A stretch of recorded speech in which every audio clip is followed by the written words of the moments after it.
Welcome to This Explainer.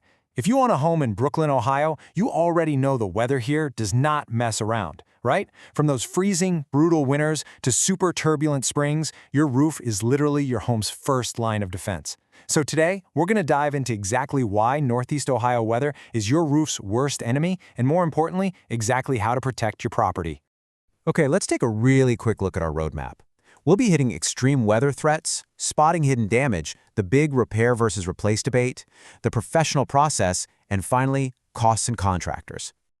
All right, moving right into Section 1, Extreme Weather Roofing Threats, the Four-Season Assault. 115.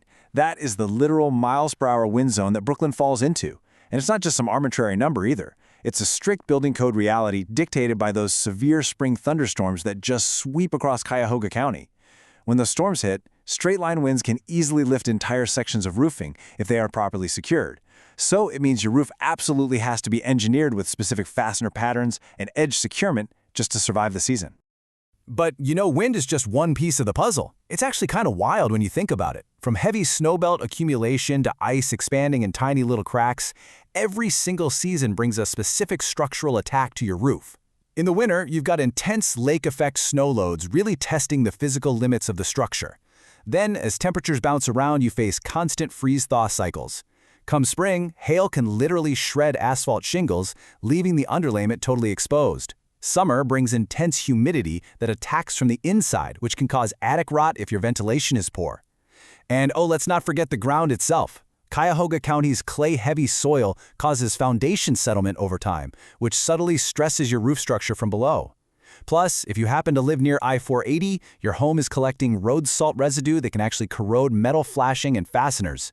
It's basically a relentless year-round battle. So let's jump into Section 2, Spotting Hidden Roof Damage, before it's too late. Now, this is a super crucial concept because Brooklyn's repeated freeze-thaw cycles make ice dams a chronic problem. They can literally destroy wall cavities from the inside out. So picture this. Heat escapes through inadequate attic insulation and melts the snow sitting on your roof.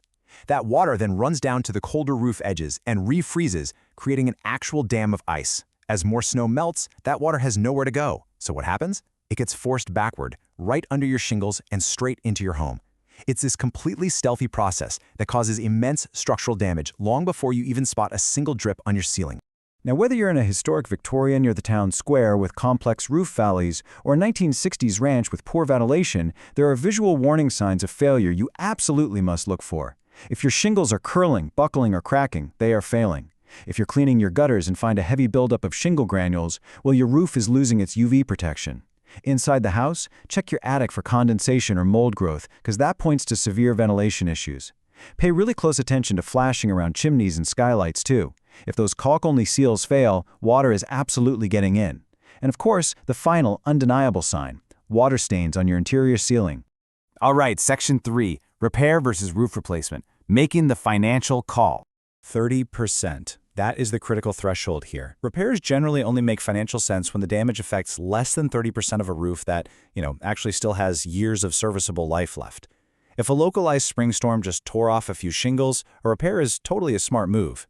But if the wear is widespread across the entire surface, patching it up quickly becomes a terrible investment. See, patching an aging roof really just delays the inevitable, and it risks serious interior damage. On the flip side, proactive replacement offers decades of guaranteed protection. So if your roof is under 15 years old and the damage is isolated, absolutely, go ahead and repair it to extend its life.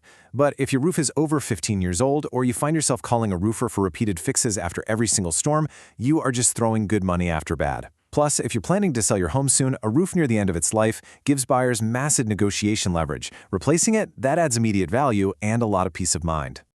Let's move on to Section 4, the professional roofing process, what to expect. This simple three-step process really removes the stress from construction. It takes you from a thorough 24-hour estimate to a fully completed residential roof in just 2 days.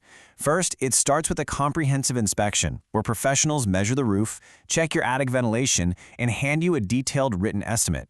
Then comes the heavy lifting, literally, tearing off the old materials, repairing any rotted wood decking, and professionally installing the new system.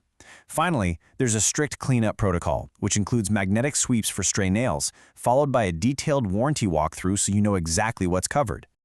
Okay, during installation, professional crews strictly follow a specific ventilation ratio to ensure your attic can breathe. This is incredibly important. You need 1 square foot of net-free ventilation area for every 150 square feet of attic space, and it has to be properly balanced between intake at the soffits and exhaust at the ridge. This airflow is exactly what prevents that attic condensation and those destructive ice dams we talked about earlier. If a contractor skips this step, even the highest quality shingles are going to fail prematurely from the inside out. Now, when it comes to materials, there's a really fascinating contrast. Professional installers will never use outdated paper felt in Ohio. Instead, they opt for synthetic underlayment to guarantee longevity. Traditional felt paper deteriorates super rapidly if exposed to UV rays during a multi-day installation, and honestly, it offers pretty terrible protection against wind-driven rain. Synthetic underlayment, on the other hand, provides superior tear resistance and acts as this really tough secondary water barrier. In a climate as harsh as Brooklyn's, synthetic underlayment isn't just a nice upgrade, it is a mandatory standard practice. All right, final section. Section 5. Navigating costs and contractors. Protecting your investment. So, let's ask the big question every property owner wants to know before they sign a contract. What is the absolute most expensive part of replacing a roof? Well, surprise, the highest costs aren't always just the new shingles themselves. Labor-intensive tear-offs, dumpster fees, and replacing rotted plywood decking actually make up the bulk of the expense. In older Brooklyn homes, crews often discover multiple historical layers of shingles that have to be removed, which drastically increases labor hours and disposal rate. You're also paying for skilled labor to properly fabricate metal flashing around chimneys and skylights, and for the heavy-duty ice and water shields installed along the eaves. Cutting corners on these hidden components, that is the absolute fastest way to guarantee early roof failure. With costs in mind, a lot of homeowners wonder, will roofing prices go down in 2025? Should they just hold off on repairs to wait out the market? Well, the crucial point here is that material costs are tied to unpredictable petroleum and supply chain factors, meaning waiting with a failing roof will exponentially increase your structural damage costs. Nobody can guarantee price drops. If you delay replacing a failing roof, hoping you'll save a few $100s on materials next year, you are basically inviting hidden leaks to rot your wood framing, ruin your attic insulation, and destroy your interior drywall. The cost to repair all that secondary damage will completely wipe out any theoretical savings you might have gained by waiting. Finally, you really need to know how to spot the red flags of out-of-town storm chasers versus certified local crews who actually handle local permits and adjuster-approved insurance claims the right way. A dishonest roofer will pressure you immediately after a storm, demand cash up front, and kind of wave off the necessity of pulling local building permits. An honest local contractor operates completely transparently. They provide detailed written estimates, they can quickly prove their Ohio licensing and workers' comp insurance, and they can easily hand you local references right there in Brooklyn. So always verify who you are hiring. To wrap up this explainer, I want to leave you with this final thought to really consider before the next severe weather cycle hits. If your 20-year-old roof isn't leaking yet, is your home truly safe from the next major Ohio freeze? Even if you don't see an active leak, a roof that old in Northeast Ohio has very likely lost its wind resistance and energy efficiency. Proactive inspection and replacement prevents absolute nightmare emergency situations when winter storms inevitably strike. Don't wait for the water to breach your ceiling to find out your roof's true condition. I hope this deep dive into surviving Brooklyn weather empowers you to make the absolute best decisions for your property.